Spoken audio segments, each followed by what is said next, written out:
So when the BBC says something, when it reports an issue in a particular way, that, for many of our fellow countrymen, becomes the actual cultural reality of things. So you've got a situation where you've got an organization where people in it are like-minded, they share a worldview, and that worldview is the dominant worldview in the culture at large. Now that, in combination, is a very powerful distorting mirror for people within the BBC and for those of us who consume the BBC. Robin Aitken, such a delight to talk to you again. For those of you who don't remember our initial conversation with you, we spoke some time ago around the issue of your first book, The Noble Liar, and we'll come on to that in a minute just to refresh people. But just to let people know what we're going to do today, if that's okay with you, Robin, we're going to talk about a couple of BBC stories. We're then going to talk about the fact that you're writing another book and why you feel the need to do that. But we'll start off refreshing people's minds about The Noble Liar, the book. You, of course, are a former BBC journalist. So tell us about that book and why you thought the need to write it. Well, thank you for that introduction, Tony. Essentially, I worked at the BBC for 25 years as a reporter. So I ended up on the Today programme. I wasn't what you call a big name. I was a frontline reporter. And over the course of that career with the BBC, I came to the view that the BBC was not an honest organisation in the sense that it claimed to be something that it isn't. And at the heart of the BBC's mission, if you like, is this idea of impartiality. But from where I was standing and reporting, I didn't see that impartiality. I think that on all sorts of issues, the BBC has a very pronounced and definite view of the world, which shows up in its reporting. My main concern was, if you like, the background ideology which the BBC has embraced, which I typify as a hyper-liberal ideology, which since the 60s has overturned what was a traditional and very effective morality in this country, a public morality, which made us the country we were. And so on all sorts of issues to do with sexual politics, to do with personal autonomy, to do with the rights of individuals versus the rights of communities, on all these matters, the BBC has adopted a position. Just because the BBC says it is trustworthy and impartial, please don't take them at face value. And I think that's where we come in, because of course we champion marriage, we champion man-woman marriage. We recognise in a liberal democracy all sorts of other things take place, but actually marriage is special, marriage is unique. It brings something to the table that nothing else brings and ought to be recognised for that purpose. And the fact that it is the gold standard when it comes to outcomes for adults, statistically, the happiest people in the world are married with children. And when it comes to children growing up, not getting involved with the criminal justice system, doing better in education, health and well-being, all those sorts of things on a population basis, marriage seems to be the key. Yet often you'll find the BBC promoting anything but. And I suppose, again, you refer to the ideological position of the BBC. Statistically, they've got a much higher instance of people who would drive that kind of alternative agenda among their editors, among their senior managers. And you would see then, perhaps you'd expect to see perhaps an overemphasis compared to the instance in the population of all sorts of other sorts of things in the programming. And indeed you do. And that's, we're going to look at a couple of stories, I think, today. One that took place around Strictly Come Dancing, the big fuss about that. And again, recently, so they've excluded same-sex couples for the current series. And there's a wonderful fuss about that, saying, why have you done that now?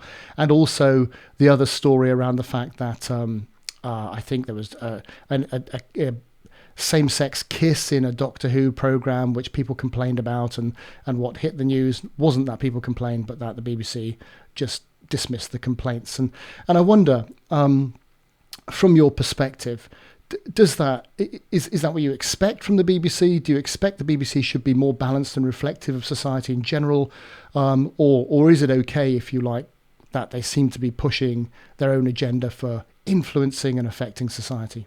Well, of course, you're right. Of course, that's what they do. Just to pick up on something that you said there, you said that the BBC is promoting an alternative agenda. Actually, it is we, that is, people on the side of C4M and Mm, others in other organisations and people like myself, who are pushing what is now the alternative agenda. Because mm, the agenda which you speak of, which is this agenda of a liberal approach which makes no distinction between any form of sexuality or bonding or coupling, that anything goes, that a same-sex parenting arrangement is just as good as a heterosexual. mm, Um, that actually is now the dominant ideology, mm, and it is mm, we who are the outsiders who are trying actually to overturn, if you like, or make people think again about that agenda. So, how do Marxists, how do people on the left get their ideas adopted? So, we have this phrase, the long march through the institutions. The long march through the institutions mean people on the left get into positions of influence and power within the institutions. And that's exactly what happened in the BBC from the 1960s onwards. And the people who run those shows have their worldview. And of course, they want their worldview reflected in the programs that they produce. Um, Doctor Who is a program for young people, by and large. So where better to implant ideas about what is normal, what is natural, what is good, than in a program which is watched by millions of young people. So the idea of a gay kiss, a homosexual kiss in the in an episode of Doctor Who is now unexceptional. It's exactly what I would expect the BBC to be doing. I think it's entirely wrong myself. One thing I always think about this, Tony, is this, that um, I don't think any of us have the right to condemn other people's sexuality or their way of life. We are not, as human beings, put into the position where we have the right to condemn others. However, having said that, it is clear that certain ways of living result in better outcomes. The idea of the stable two-parent family, mum and dad and children, mm, is a natural way of living, a normal way of living, which results in better outcomes for all concerned and for wider society. The problems we are confronting in this society, in our culture now, are, I would say, the the most negative factor at work in our culture is the instability of families. mm. And so many of our problems can be traced back to this. It became very, very obvious around the first Trump election. Now, we as an organisation don't take a political stance at all, a party political stance. But I think many observed, you mentioned the Today programme, and how around the first Trump election in the US, that there were no reporters or editors or journalists who supported Trump on the Today programme. And their response was, "Oh well, that doesn't matter because our job is to be objective." And they're either being disingenuous or ignoring the fact that the concept of underlying bias, bias that they're unconscious of, if you like, will always take effect, and the fact that if they're not representing both sides fairly and honestly from an ideological position, they'll never present the news fairly, and it will always be slanted. Well, I mean, you're exactly right. I mean, the BBC has a visceral contempt for Trump and has no sympathy whatsoever for any of the things he stands for. Um, I mean, you'd have to say that Trump is not the ideal candidate. But the fact that they can't, it's difficult for them to report the facts of the news. Of course. And it seems all the more the case these days that instead of just reporting the facts, they report an opinion-based perspective of those facts. Sure. That's absolutely right. One of the factors, a very powerful factor at work here is this, that if you work inside the BBC, you will rarely be exposed to countervailing opinions about things like the Trump presidency. What I mean by that is that most of your colleagues will be firmly against Trump. The BBC certainly lives in its own bubble. There is it's a political monoculture inside the organization. The potency of this is that the BBC, in a very obvious sense, creates the national reality. Yeah, that's the thing, isn't it? So when the BBC says something, when it reports an issue in a particular way, that, for many of our fellow countrymen, becomes the actual cultural reality of things. So you've got a situation where you've got an organization where people in it are like-minded, they share a worldview, and that worldview is the dominant worldview in the culture at large. Now that, in combination, is a very powerful distorting mirror for people within the BBC and for those of us who consume the BBC. Most people will be consuming the BBC. Yes, indeed. And a lot of those will be just believing what they hear. To be fair to the BBC, if you look at, which I try to be always, if you look at the BBC's annual reports going back through the years, and if you go to the appendices, and if you look at the very detailed polling they do themselves on trust in the BBC, what you will see is that there has been a diminishing of trust over many decades now. So it goes back, you can trace it right back. And of course, issues like, I mean, you mentioned Strictly Come Dancing, which was, a frothy kind of scandal. But the Huw Edwards thing, one of the most instantly recognizable faces in the country. Yeah. That combined with many other scandals which have come down the line from Jimmy Savile onwards. The point is that this drip, drip, drip of scandal makes people wonder about this organization, which they are told is impartial and trustworthy. But if the top people in it are not trustworthy, if they're leading double lives and squalid and sordid lives, that, of course, diminishes people's trust in the organization. Yeah. Along with the fact that so many of them are paid such large amounts of money, the fact that there is a license fee which everyone has to pay. Well, I mean, you don't have to pay, but if you want to watch the BBC, you have to pay it. So I suppose you're absolutely right. But where does it go from here? I mean, I mentioned the Trump thing simply because it's emblematic of an ideological position. And the ideological position is against promoting healthy families, normal, ordinary families sticking together, dads staying at home, helping to raise their kids, that sort of stuff. It's against that kind of ideology. So where do we go from here? What's the solution? And maybe you can segue into why you feel the need to write another book, because the two things I think are tied up. The thing is that there is no other solution but to fight the good fight. The point about this is that this is a battle of ideas. Yeah. And we, that is, people like you and I, social conservatives, have been on the losing side for the past 50 years. That at every stage we have suffered a reverse after a reverse after a reverse. And we have had no victories. But that doesn't mean that we should give up the fight. In fact, it means that we must now gather our forces, what remains of them, and fight back. In essence, this is a battle of ideas. So we have to be able to put before people what is the alternative. Now, you say, why write another book? Well, it's a very good question, because the sort of books I write, are hardly mass bestsellers. But the theme of my new book is progress.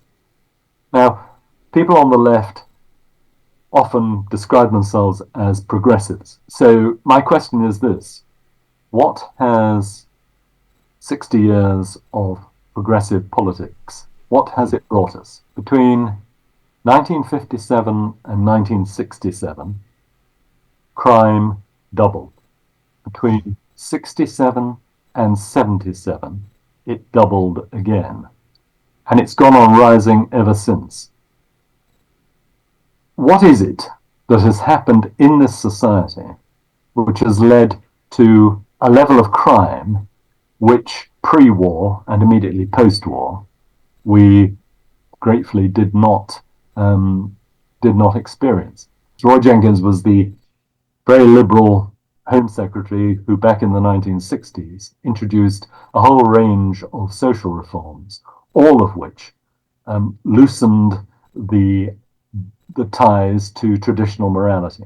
So this was a time at which divorce was made easier, abortion became legal, homosexuality was legalized, and the restrictions on censorship were eased. So, now we have a society which is flooded in pornography. Why has that happened? As an example, well, it's happened because our legislators have decided that not censoring pornography will now be acceptable. Well, that has a consequence. So the question in my book is this: what does progress look like to conservatives? Real progress is about moral progress. It is about people behaving better. And I don't discount the fact, by the way, that some liberal reforms have been of benefit. Progress, in my view, real progress, relies on individuals taking responsibility for their own behavior and behaving properly vis-a-vis others in society, including, and most importantly, those in their immediate family circle. So you will not have a virtuous society, you will not have progress in society if men, for instance, play fast and loose with their wives and children, abandon their families, and cause instability in society. That is not the way to progress. But what we need is for this argument to be put front and center in the political debate. What we have at the moment is a political debate, which revolves around givens, which I don't accept. I do not accept the idea, for instance, that all forms of family development are equivalent. They're not. That all forms of child rearing are equivalent. They are not. One of the many excellent points you made there, Robin, I'd pick up on is you mentioned about the families, and actually, if you don't have civility within families, you're hardly going to have it in wider society. And that comes back to the idea of people in public life, that their private lives are not separate from their public lives. And if you've got somebody who cannot be faithful to the people who love and trust him the most, how can you trust that person to be faithful to the country? It makes no sense at all in my mind. Well, that's true, and which is why, of course, I think that is the justification for the lives of public figures being explored by journalists and the media. However, there is an ideal which we should all aspire to, which is faithfulness, fidelity, as you say, and being faithful to our partners, being faithful to our families. What matters is that we hold true to the ideal. What has happened in this society, though, is that unfaithfulness, serial divorces, promiscuity, these things are now not condemned, but seen as being perfectly natural and normal. Because something is natural and naturally occurring does not mean, actually, that it's good or normal. Yes. Yeah, and there's that difference between permitting and promoting. Yeah. Two fundamental different things, and if you've quoted Bible verses, there's another one that says there's a way that seems good to a man, but the end is the way of death. And in so many aspects of our society, it seems to be that we're bigging up the things which everyone knows leads to loneliness, emptiness, growing old on your own, no kids, nobody to look after you when you're old, and desolation. Whereas in fact, the alternative is pretty good, and we should maybe be promoting that. And I would say, I can't wait to read your next book, Robin, on progress and the ironically named progress, and to bring it into the light what it really is. Because I think I'm an optimist, as I know you are, and I think marriage will survive. You know, the idea that people look on happily married couples getting old together with family around them and think, yeah, actually self-indulgence, social atomization doesn't turn out to be that good in the end. I want that. And maybe we'll turn full circle pretty soon, and maybe our job is to limit the damage in the meantime. Well, yes, and I know that obviously your organisation, C4, has its focus firmly on marriage. Healthy marriages are essential for a healthy society. Healthy families are essential for a healthy society. One goal of progress in the next couple of decades ought to be the reinstatement of the ideal of marriage as being a social good for all concerned. What does that mean in practice? It might mean, for instance, a government which, instead of discriminating against married people, which in some ways the tax system currently does, the tax system could be reformed in such a way as to make marriage a more attractive proposition, and actually give people an economic boost if they stay together as a family unit.